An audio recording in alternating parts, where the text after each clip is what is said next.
15,000 টাকার ভিতরে সেরা 5টি ফোন নিয়ে চলে আসলাম আজকের ভিডিওতে। অনেকেরই আছে বাজেট কম 15 থেকে 16,000 টাকা বা 10 থেকে 15,000 টাকার ভিতরে ভালো একটি ফোন কিনতে চান। তো সেই জন্যই আজকে 15,000 টাকার ভিতরে সেরা 5টি ফোনকে বাছাই করে নিয়ে আসলাম। সো আজকের ভিডিওটি সম্পূর্ণ দেখার অনুরোধ রইল। এবং আরেকটি কথা, যারা এখন আমাদের চ্যানেলে নতুন আছেন, আমাদের চ্যানেলটি সাবস্ক্রাইব করেননি, প্লিজ আমাদের চ্যানেলটি সাবস্ক্রাইব করে দিবেন এবং পাশে থাকা বেল আইকনটি অন করে দিবেন, যাতে আমরা নতুন কোনো ফোনের রিভিউ নিয়ে আসলে সবার আগে আপনি দেখতে পান। So let's go on. আজকের সিরিজের 1 নাম্বার রয়েছে Redmi 11 Prime। তো এই ফোনটিকে আমরা কেন 1 নাম্বার সিলেক্ট করলাম, কেন 15,000 টাকার ভিতরে বেস্ট 5টি ফোনের ভিতরে সিলেক্ট করলাম, এগুলো জানার আগে জেনে আসা থাকা এই ফোনটির ফিচার সম্পর্কে। ফোনটির ডিসপ্লে হিসেবে রয়েছে 6.58 ইঞ্চির একটি IPS LCD প্যানেলের ফুল HD প্লাসের ডিসপ্লে, সাথে পাচ্ছেন কিন্তু 90 হার্জ রিফ্রেশ রেট।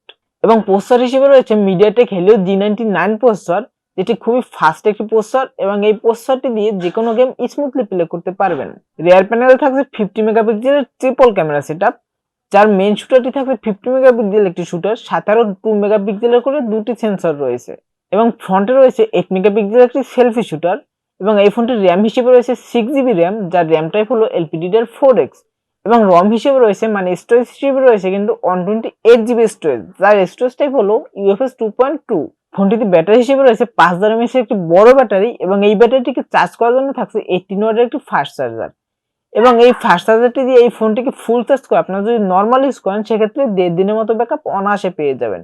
এবং যদি হেভি ইউজ করেন, মানে একটানা গেম প্লে করেন বা একটানা মুভি দেখেন, সেক্ষেত্রে আপনারা 7 ঘন্টার মতো ব্যাকআপ পেয়ে যাবেন। তবে আরেকটি কথা, এই ফোনটিতে কিন্তু রয়েছে 5 ওয়াটের রিভার্স চার্জিং এর সুবিধা, মানে আপনারা এই ফোনটিকে পাওয়ার ব্যাংক হিসেবে ব্যবহার করতে পারবেন, মানে অন্য ফোনে বা অন্য কোনো কিছুতে চার্জ করতে পারবেন, সেটা 5 ওয়াটের মধ্যে হতে হবে। তবে এই ফোনটি আপনারা মার্কেটে পেয়ে যাবেন 12 থেকে 14,000 টাকার ভিতরে আনঅফিসিয়াল ভাবে। তবে আনঅফিসিয়াল বলে ভয় পাবেন না, কারণ আনঅফিসিয়ালে আগে যেমন একটা বাধা ছিল, মানে আনঅফিসিয়াল বন্ধ হয়ে যাবে এরকম একটি ভয় ভীতি ছিল, এখন কিন্তু আর সেগুলো নেই।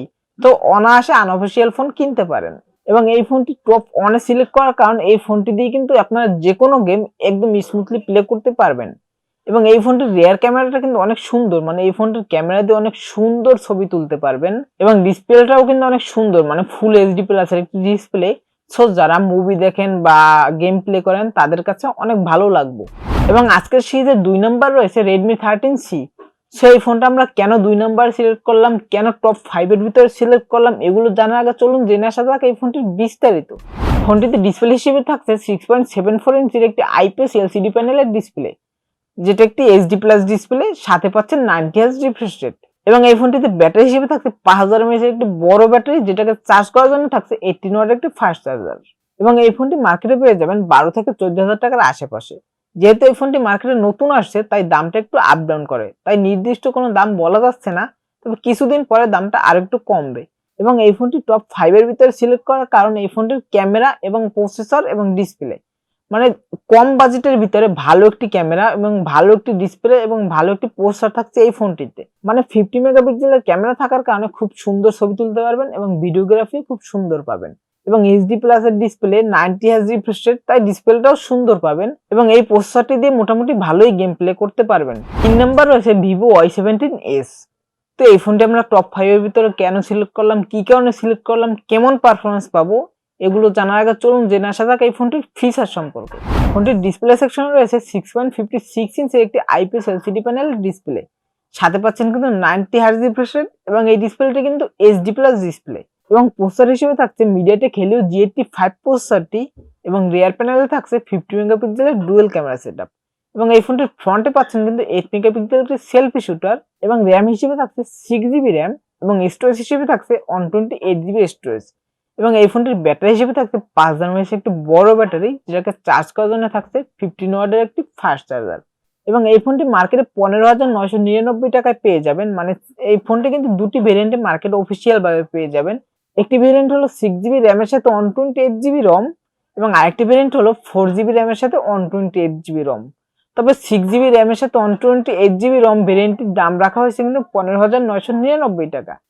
এবং 4GB র্যাম 128GB রম ভেরিয়েন্টের দাম রাখা হয়েছে কিন্তু 14,999 টাকা। এবং দুটি ভেরিয়েন্টই কিন্তু মার্কেটে অফিসিয়াল ভাবে পেয়ে যাবেন। তবে আমার কথা হচ্ছে, যেহেতু আপনারা ফোন কিনবেনই, 1000 টাকা বাড়িয়ে 6GB র্যামের সাথে 128GB রম ভেরিয়েন্টটা নেওয়াই ভালো। এবং এই ফোনটির ক্যামেরা 50 মেগাপিক্সেলের হওয়ার কারণে কিন্তু সুন্দর ছবি পাবেন। এবং আমরা সকলেই জানি যে ভিভো, রিয়েলমি, শাওমির ইউআই কিন্তু অনেক সুন্দর ইউআই থাকে, অনেক ভালো পোস্টার থাকে।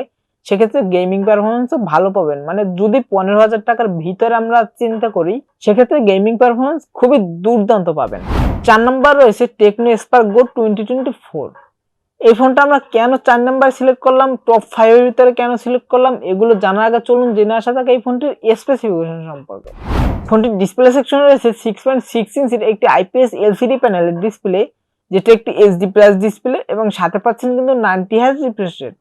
এবং প্রসেসর হিসেবে রয়েছে ইউনিসক T603 প্রসেসর, এবং মেইন ক্যামেরায় রয়েছে 13 মেগাপিক্সেলের ডুয়াল ক্যামেরা সেটআপ, এবং ফ্রন্টে রয়েছে 8 মেগাপিক্সেলের সেলফি ক্যামেরা।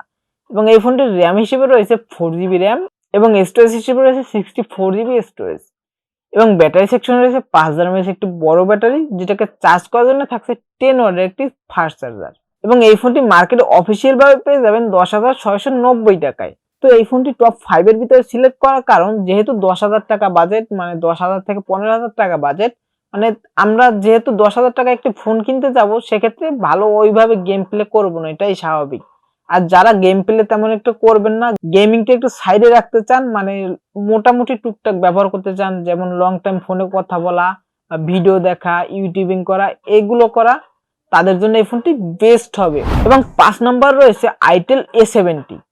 তো এই ফোনটি আমরা কেন টপ 5 এর ভিতরে সিলেক্ট করলাম, কি জন্য সিলেক্ট করলাম, কেমন পারফরমেন্স করবে, এগুলো জানার আগে চলুন জেনে আসা যাক এই ফোনটির স্পেসিফিকেশন সম্পর্কে।